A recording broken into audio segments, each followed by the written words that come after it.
আসসালামু আলাইকুম। কেমন আছেন সবাই? আজকের পর্বে আসছে ধামাকা। যদি শুনতে চান তবে সঙ্গেই থাকুন এবং পুরো গল্পটা মন দিয়ে শুনুন। তবেই তো ধামাকাটা শুনতে পারবেন। মাঝপথে কেউ ছেড়ে চলে যাবেন না। যাই হোক, আর কথা না বাড়িয়ে চলুন গল্পে ফিরে যাই। লিপস্টিকে রাঙা দুটো পুরন্ত ঠোঁট ফাঁকা করে চেয়ে রইল তুষি। চোখে মুখে ধাঁধিয়ে যাওয়া বিস্ময় তার, কিছুটা অবিশ্বাস সাথে। স্বার্থ এলো কখন? ঢুকলো কখন বাড়িতে? মেয়েটার এই মুখ বনে চেয়ে থাকার মাঝেই গিটারটা পাশে নামিয়ে রাখলো স্বার্থ। বসা থেকে উঠে এলো পরপর। খালি বাড়িতে তার এক একটা পা ফেলার ঠক ঠক আওয়াজ তুষির হৃদস্পন্দন দ্বিগুণ বাড়িয়ে তুলল। গলা শুকালো জলের অভাবে ভোগা তপ্ত মরুর ন্যায়। এলোমেলো হয়ে আসা চোখ দুটো তৎপর নামিয়ে নিল তুষি। ততক্ষণে মানুষটা এসে মুখোমুখি থেমেছে। পরনে কালো শার্ট, কালো প্যান্ট, আগাগোড়া মোড়ানো কালোর ভিড়ে স্বার্থর হলদে মুখটা সুতানো লাগছে খুব। কিন্তু তার মনোযোগ তো নিজের তরে নয়, সম্মুখে দাঁড়ানো সাজগোজ আর মেকআপে ফুটে ওঠা সুরূপার মুখশ্রীতে। চেয়ে চেয়ে এক অতল নেশায় তলিয়ে গেল মানুষটা। এত সুন্দর লাগছিল তুষিকে। মেয়েটার গোটা চেহারায় চোখের মণি দুটো একবার ঘুরিয়ে আনলো স্বার্থ। তুষির আনচান করা বাড়ল এতে। সোজাসুজি না তাকালেও বুঝলো লোকটা ওকেই দেখছে। ঢোক গিলে হাত দিয়ে নাকের ডগায় জমা ঘামের কণা মুছল এক ডলায়। স্বার্থ গম্ভীর স্বরে ডাকলো সে সময়, তুষি। তুষির বুকের ধার ছলকে ওঠে। তাকায় মুখ তুলে। স্বার্থ অনেক লম্বা হওয়ায় ঘাড়টা একটু ঝুঁকিয়ে এনে থামলো ওর কপালের ওপর। কণ্ঠস্বর খাদে নিয়ে বলল, আমি তোমায় কিছু বলতে চাই। তুষির কণ্ঠ কাঁপছিল, তীর তীর করছিল চোখের পাতা। জিজ্ঞেস করলো, কি? তুরন্ত দুই হাঁটু মুড়েই ওর সামনে বসে পড়ল স্বার্থ। চমকে গেল তুষি। এক পা পিছিয়ে যাওয়ায় পিঠটা লাগলো অ্যাকোয়ারিয়ামের সাথে। স্বার্থ আজ রাগঢাক রাখলো না, না রাখলো নিজের কঠোরতা। সোজাসুজি বলল, আজ প্রথমবার কোনো পুলিশ অফিসার এক চোরের কাছে স্বেচ্ছায় সিলিন্ডার হতে এসেছে, নিংড়ে দিতে এসেছে তার ভেতরের সবটুকু, বলতে এসেছে তার ব্যক্তিগত চোরকে, তুষি আমি তোমাকে ভালোবাসি। তুষির অস্থির চোখ থমকায়, চমকায় আরেক চোট। স্বার্থ বলেই গেল, প্রতিটি মহাবিশ্বের প্রতিটি সম্ভাবনায়, প্রতিটি ব্যাখ্যার প্রতিটি লাইনে, হাজার রূপে হাজারভাবে আমি শুধু তোমাকেই ভালোবাসি। তুমি আমার জীবনে উপন্যাসের সেই শেষ পাতা হও, যা পড়ার পর প্রত্যেকটা মানুষ সুখের নিঃশ্বাস নেয়। আমার জীবনের ধুলোমাখা ভাঙা পথটায় সেই ফুল হও, যার স্নিগ্ধতায় পথের সৌন্দর্য বদলে যায়। আরও একবার সব ভুলে, সব ছেড়ে, সব নিষেধ মারিয়ে স্বার্থর জীবনের স্বার্থসঙ্গী হও। একটু থামলো স্বার্থ, বলল, আমি জানি তোমার প্রতি আমার অন্যায় আছে, অনেক ভুল আছে, কিন্তু সেসব অন্যায় জমিয়ে যদি একটা নদী হয়, আমার ভালোবাসা জমালে সমুদ্র হবে তুষি, যার কূল নেই, পার নেই, শুধু উত্তাল ঢেউ আছে, যারা তোমাকে আমার ভালোবাসায় ভাসিয়ে দিতে চায়। তুমি যাবে তুষি? আরেকবার নতুনভাবে নতুন করে আমার সাথে যাবে? তুষি চুপ করে চিবুক নুইয়ে রাখলো। দুগালে চোখের জলটা টুপ করে পড়ল মুহূর্তে। নড়ল না মেয়েটা, কথাও বলল না। স্বার্থ নিজেই উঠে দাঁড়ালো, কাছে এসে দুগাল ছুঁয়ে বলল, এখনো এত অভিমান? মুখটা তুলতে চাইলে তুষি মাথা শক্ত করে রাখলো। ভ্রু কুঁচকে ফেললো স্বার্থ। শুধালো, কি হয়েছে বলো আমাকে? জবাব এলো না, বরং হাতের তালুতে তুষির চোখের জল পড়ল।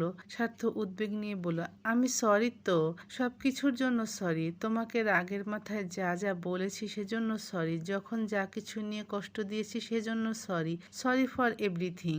তুষি তাকানোর বদলে গাল থেকে হাত সরিয়ে দিল ওর। স্বার্থ এমনি রকচটা মানুষ, এটুকু অবজ্ঞাতেই মাথা চটে গেল। অমনি খ্যাক করে বলল, এখন কি তোমার পা ধরবো? কথা বলছো না কেন?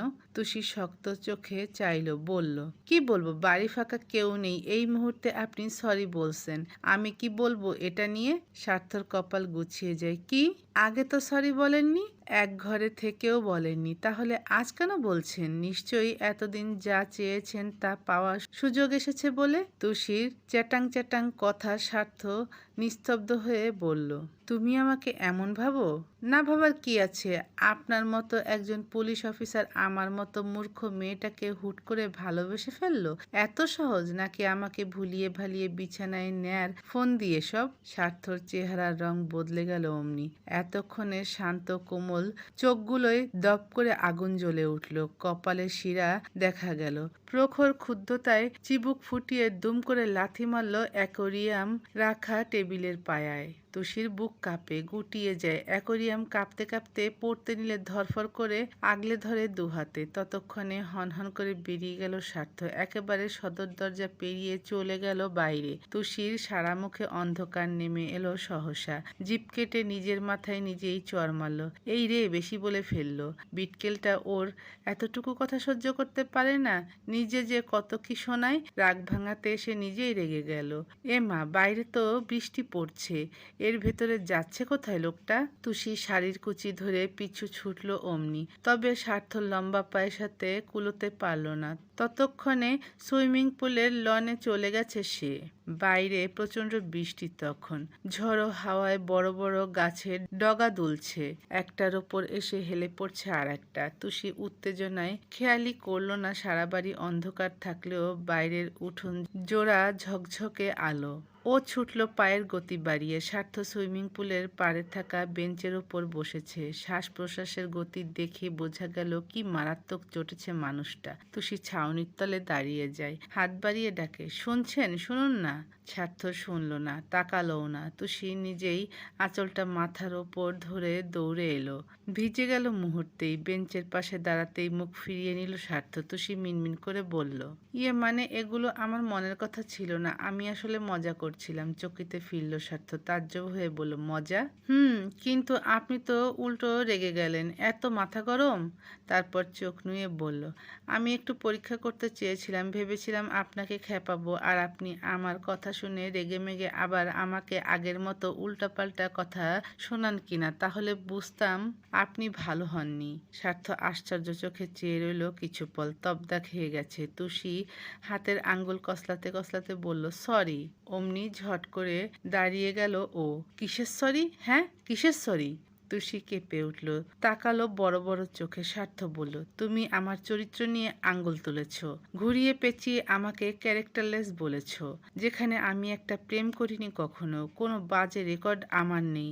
স্টিল ভার্জিন একটা ছেলেকে তুমি প্রশ্নবিদ্ধ করে বলছো মজা? তুষি মহাবিপন্ন হয়ে বলল, ভার্জিন কি? যেটা আমি থাকতে চাচ্ছি না, কিন্তু তোমার জন্যে হচ্ছে না। তুষির মুখ দেখে মনে হলো এর চেয়ে অপরাধ আর হয় না। ফের মাথা নুয়ে বলল, সরি বললাম তো, আর করব না। ঘরে আসুন না। যেভাবে বিদ্যুৎ চমকাচ্ছে, মাথায় একটা বাজ পড়লে দুজনেই মরবো। স্বার্থ শক্ত গলায় বলল, যাব না। বললাম তো সরি। স্বার্থ ফুঁসছে। তুষি কাঁদো কাঁদো হয়ে বলল, সরি তো। এভাবে না, কান ধরো। হ্যাঁ, কান ধরে 3 বার উঠবস করবে, প্রতিবার বলবে আই লাভ ইউ। তুষি আহাম্মক বনে বলল, কি মাথা খারাপ নাকি? বোকা পেয়েছেন? এটার মানে আমি জানি। So what? না বললে নেই। আমি আজকে বৃষ্টিতেই ভিজবো। কি এমন হবে? জ্বর আসবে, জ্বর থেকে টাইফয়েড হবে। তাছাড়া এমনিতেই আমার ঠান্ডা লাগলে নিঃশ্বাস নিতে কষ্ট হয়। তুষি বুঝলো ওকে ভয়ানকভাবে ইমোশনাল ব্ল্যাকমেইল করা হচ্ছে। রাগ হলেও গাইগুই করতে পারল না। বউয়ের দরদি মন তো। যদি সত্যি জ্বরটার বাঁধে। ফুঁসতে ফুঁসতে দোকানে হাত দিল, খিটমিট করে বলল, আল্লাহর গজব পড়বে আপনি যা শুরু করেছেন। তারপর তো সে বসলো। রাগের মাঝেও গাল লাল হয়ে গেল ওই কথা বলতে। চোখের পাতা এলোমেলো ঝাপটে এদিক ওদিক চেয়ে বলল, আই লাভ ইউ। উঠলো আবার বলল, আই লাভ ইউ। স্বার্থ পকেটে হাত গুজে দাঁড়িয়েছিল, অন্যদিকে চেয়ে বড্ড গাম্ভীর্য নিয়ে বলল, আরও একবার। তুষি মুখ ফুলিয়ে বসতে বসতে বলল, আই লাভ ইউ। হয়েছে শেষ। কান থেকে হাত নামায়ও। স্বার্থ চাইল এবার সোজাসুজি। তুষির শাড়ি ভিজে চপচপ করছে, পাতলা কাপড় গায়ে লেগে গেছে পুরো। মসৃণ পেট, বুক বাঁকানো, কোমর স্পষ্ট সব। আপাদমস্তক মেয়েটাকে চিলের নজরে দেখে ঢোক গিলল স্বার্থ। এক পা এগোলো, দূরত্ব কমালো কিছুটা। তবে এর বেশি এগোনোর আগেই তুষি উল্টো ঘুরে ছুটে ঢুকে গেল বাড়িতে। স্বার্থ বোকা বনে যায়, তবে থামে না আজ। এই চোর শোনো, বলতে বলতে নিজেও ধাওয়া করে পেছনে। টুসি ভেবেছিল দাদির ঘরে ঢুকে দরজা আটকে দেবে, কিন্তু হঠাৎ পাজোড়া থামলো কোনো শব্দে। কেউ একজন খুব জোরে জোরে দরজা ধাক্কাচ্ছে। এই বাড়ির শেষ ঘরটা থেকে আসছে সেই শব্দ, সাথে ডাকছে গলা ফাটিয়ে, আফা, ও আফা, আফা গো, আমারে বাইর করেন, ও আফা। টুসি ভরকে গেল বিহ্বলতায়। আসমা, আসমা ডাকছে না, কিন্তু বাড়িঘর অন্ধকার, কোন দিকে যাবেও? ঢুকেছে তো হাতড়ে হাতড়ে। টেবিলের ড্রয়ারে মোমবাতি থাকবে ভেবে টুসি আবার হাতানো শুরু করলো। তক্ষুনি আলোয় আলোয় ঘর ছেয়ে যায়। হাঁপ ছেড়ে বাঁচল মেয়েটা। সোজা হয়ে দাঁড়াতেই পাশ থেকে হাঁচির শব্দ এলো। একটু চমকে ফিরল টুসি। চোখ পড়ল স্বার্থর ওপর, কিন্তু ওকে নিয়ে এখন তো ভাবার সময় নেই। আসমা দৌড় ধাক্কাতে একটুও বিশ্রাম নিচ্ছে না। ওকে আগে বের করতে হবে। টুসি সেই পথে ছুটল নিমিষে। ঘরের দরজা বাইরে থেকে লাগানো। টুসি মহা তাজ্জব হয়ে গেল। কে লাগালো এটা? ছিটকিনি টেনে সরাতেই ঘামে জুবুথুবু আসপা বেরিয়ে এলো হন্তদন্ত ভঙ্গিতে। অমন হড়বড়িয়ে বলল, আফা, এই বাড়ির জিন আছে, জিন আমারে আটকাইয়া থুইছে। পরপর ওর চোখ গেল টুসির পেছনে। কাক ভেজা স্বার্থকে দেখেই সুর দিয়ে বলল, ও ভাইজান গো, আমনে গো বাড়িতে দোষ আছে ভাইজান, আমারে আটকিয়ে থুইছে রে। বলতে বলতে ভ্যা করে কেঁদে দিল আসমা। টুসি বিচলিত হয়ে বলল, আহা শান্ত হও, কি হয়েছিল? তুমি না ঘরের জানালা আটকাবে বলে গেলে, এখানে আটকা পড়লে কি করে? আসমা চোখের পানি মুছতে মুছতে বলল, আমি কি আটকা পড়ছি আফা? আমি তো কামেই আইছিলাম, জানালা আটকাইতে আইছি না। হুট কইরা কেডা জানি দরজা টাইন্না লাগাইয়া দিছে। আমি দৌড় দিছি, পায়ে লাইগা টেবিলের উফরে দিয়া গ্যালাস পইরা গেছে। আমি তো ডরে শেষ। দরজা ধাক্কাইতে গেছি, তখন আবার কারেন্ট চইলা গেছে। আসমা আবার ভ্যা ভ্যা করে উঠল, অথচ ঘাট ডলতে ডলতে মাথা নুয়ে গালের ভেতর জিভ ঠেলে হাসলো স্বার্থ। টুসি ওর গায়ে মাথায় হাত বুলিয়ে বলল, এত কিছু হয়ে গেল, আমাকে ডাকনি কেন? ডাকমু কেমনে আফা? আমি তো ডরে অজ্ঞান হইয়া গেছিলাম। বুঝছি জিন মনে হয় আমারে আজকা মাইরাই ফালাইবো। আমার তো অহনো বিয়া শাদি কিছু হইল না। উফো, এ বাড়িতে এসব নেই, ভয় পেও না। স্বার্থ মুখ খুলো এতক্ষণে এক কদম এগিয়ে এসে বলল, কে বলল নেই? কতদিন এসেছো তুমি? প্যারানর্মাল কিছু থাকলেও থাকতে পারে। আসমা, এক কাজ করো, ঘরে গিয়ে ভালো করে দরজা আটকে ঘুমিয়ে যাও, কিছুতেই বের হবে না, কেউ ডাকলেও না। ভূত ভিতরে যাইব না ভাইজান, দোয়া পড়লে যাবে না। সত্য, আমি কি মিথ্যা বলবো? আসমা ঘাড় নাড়ালো। আচ্ছা। ওড়নায় চোখ মুছতে মুছতে চলে গেল ও। টুসি কোমরে হাত দিয়ে তাকালো স্বার্থর দিকে, মেজাজ নিয়ে বলল, এটা নিশ্চয়ই আপনার কাজ, আপনি ওকে আটকে রেখেছিলেন তাই না? স্বার্থ কাঁধ উঁচিয়ে বলল, হতেও পারে। কথা শেষ করে আবার হাঁচি দিল ও। পটাপট 3টা হাঁচিতে ঘাবড়ে গেল টুসি। উদ্বিগ্ন হয়ে বলল, এমা, আপনার তো মনে হয় ঠান্ডা লেগে গেছে, বলেছিলাম না ভিজতে। ভালো হয়েছে, সব সময় যে। চলুন। স্বার্থর ফোনে কল এসেছে। ও ওয়াশরুমে থাকায় ধরল টুসি। হ্যাঁ বাবা, কখন আসবে তোমরা? বাইরে তো খুব ঝড় হচ্ছে, সাইফুল বললেন, সেজন্যই ফোন করলাম স্বার্থ বাড়ি গিয়েছে কিনা জানতে। শোন মা, তোরা তো আসতে পারলি না, আর এই ঝড়ের মধ্যে নাসিররা কেউ ছাড়তে চাইছে না আমাদের। বলছে অত দূরের পথ ঝড় বন্যা ডিঙিয়ে এত রাতে যাব, বিপদ আপদ হলে। ওইদিকে তোরাও আবার একা। আমাদের চিন্তা করো না, আমরা তো বাড়িতেই আছি। ওনারা ঠিকই বলেছেন, রাস্তাঘাটের অবস্থা ভালো না, চারদিকে যা সব ডাকাতি হচ্ছে, এত রাতে তো আর কেউ থাকবেও না। সত্যি যদি ভালো মন্দ কিছু হয়ে যায়, আচ্ছা তাও অপেক্ষা করি, দেখি বৃষ্টিটা কমে কিনা। বাবার সাথে কথা বলার মাঝেই চেঞ্জ করে বেরিয়ে এলো স্বার্থ। হাঁচি দিল আবার, নাক মুখ ডলতে ডলতে ধীরুজ পায়ে হেঁটে এসে বসলো বিছানায়। টুসি চেয়ে দেখলো ওর সারা মুখ লাল হয়ে গেছে, গায়ের ফর্সা চামড়া ফ্যাকাশে লাগছে হালকা। তার মধ্যেই ফের হাঁচি দিল দুটো। চপল চিত্তে এগিয়ে এলো টুসি। চিন্তিত সে জিজ্ঞেস করলো, আপনার কি শরীর খারাপ লাগছে? একটু। পরপর নিচু চোখ দুটো তুলে চাইতেই আঁতকে উঠল মেয়েটা। এ কি, চোখ এমন লাল হয়ে গেছে কেন? তুষি চটজলদি ওর কপালে হাত রাখলো, গরম তাপে আর্তনাদ করে বলল, আল্লাহ, জ্বর এসেছে, কি করি এখন? জলপট্টি দেব? ওষুধটা? তুষি অস্থির হয়ে ড্রয়ার থেকে ওষুধের বাক্স বের করলো। জ্বরের ওষুধ কেনা চেনে, কিন্তু পাতা থেকে খুলতে গিয়েও বলল, আপনি তো কিছুই খাননি তাই না? খালি পেটে তো ঔষধও দিতে পারবো না। আপনি আপনি একটু শুয়ে থাকুন, আমি এক্ষুনি কিছু একটা বানিয়ে নিয়ে আসছি। সার্থক কিছু বলতে চাইছিল, কিন্তু শুনল না তুষি। ভেজা শাড়িটা এখনো ওর পরনেই, ওভাবেই ছুটে গেল নিচে। তুষি রান্নাঘরে এলো। কি বানাবে এত অল্প সময়ে? কিছু জানে না, ওর তো কোনো যোগ্যতাই নেই। মাথায় এলো স্যুপের কথা। এটা বানানো সহজ। তুষি স্যুপের প্যাকেট নেয়, ফ্রিজ থেকে প্রয়োজনীয় জিনিসপত্র বের করে। প্যাকেটের গায়ে রন্ধন প্রণালীটা পড়তে গিয়ে ওর দাঁত খুলে যায়। তাও ব্যস্ত হাতে সব করার চেষ্টা করলো মেয়েটা। শাড়িটা কতবার কোমরে গুজলো, থাকছেই না। এত পিচ্ছিল। তুষি ছুরি নিয়েছে মাংস কাটবে বলে। আচমকা দুটো শক্ত তপ্ত হাত পেছন থেকে এসে কোমর জড়িয়ে ধরল। তুষি চমকে উঠল বজ্রের ন্যায়। ঘুরে তাকানোর আগেই ঘাড়ে নরম ঠোঁটজোড়া গুজে দিল সার্থক। কাঁধের মসৃণ ত্বকে চুমু খেতে খেতে সেই নির্বাত স্পর্শ ঢুকলো চুলের ভাঁজে। তুষির ব্যস্ত হাত থেমে যায়, শরীর জমে আসে তুষারের মতো। সার্থক ঘাড় থেকে চুল সরিয়ে অন্য পাশে রাখলো। ব্লাউজের গলা বড় থাকায় বেরিয়ে এলো তুষির ফর্সা নগ্ন পিঠের হাড়। সেখানেও গভীরভাবে ঠোঁট রাখলো সে। পরপর ফিতেই হাত দিতে গেলেই চট করে ঘুরে গেল মেয়েটা। নিচু স্বরে বলল, কি করছেন? এখানে এসেছেন কেন? আপনাকে না বললাম শুয়ে থাকতে? সার্থর চেহারা পানসুটে, চোখ লাল। জ্বর জেকেছে ভালোই, অথচ সব ছাপিয়ে গেল ওর চোখের নেশা।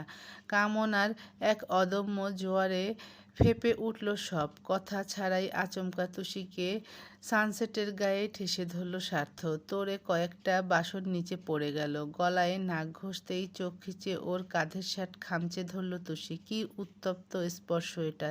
তোরে যেন পুড়ে গেল তুষি। পরপর কানে এলো সার্থর জড়িয়ে যাওয়া গলার স্বর, শোবো তো তোমায় নিয়ে।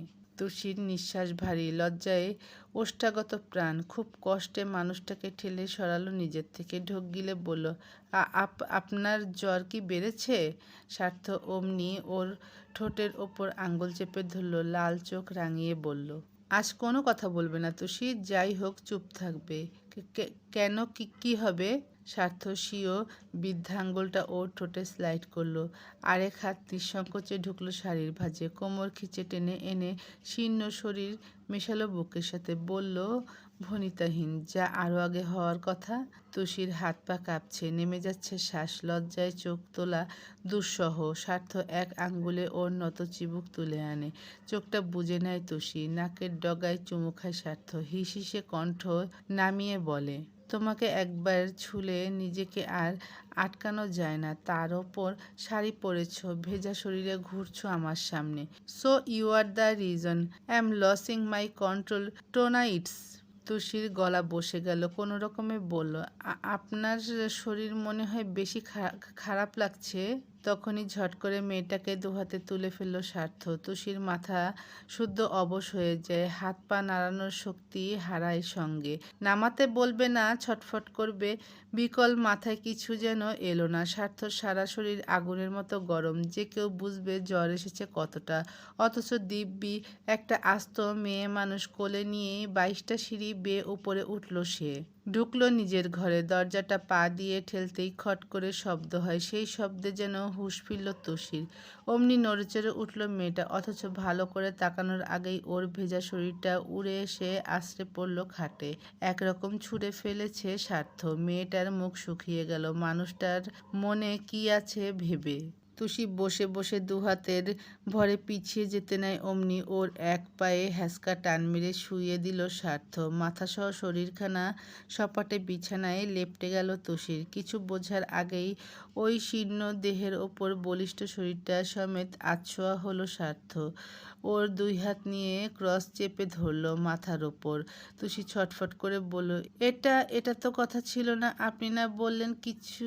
অনবরত নড়তে থাকা ঠোঁটজোড়া থামাতে ঝট করে নিজের ঠোঁট গুজে দিল স্বার্থ। চোখের মনি থমকে গেল তুষির।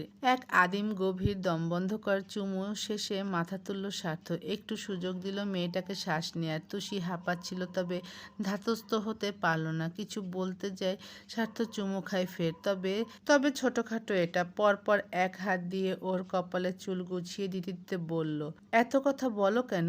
তুষি হা করতে গেল, ফের চুমু খেলো স্বার্থ। আজকের মতো থামিয়ে দিল ওর সব কথা। বেসামাল আফিম চোখে মিশিয়ে বলল, your lips are like poison. পৃথিবীর সব থেকে সুমিষ্ট বিষ এই ঠোঁট। আর আমি এক নিঃশ্বাসে রাজি এমন বিষ খেয়ে মরতে। তুষি হা করে শুনল এসব। আজ এক নতুন স্বার্থ চোখের সামনে।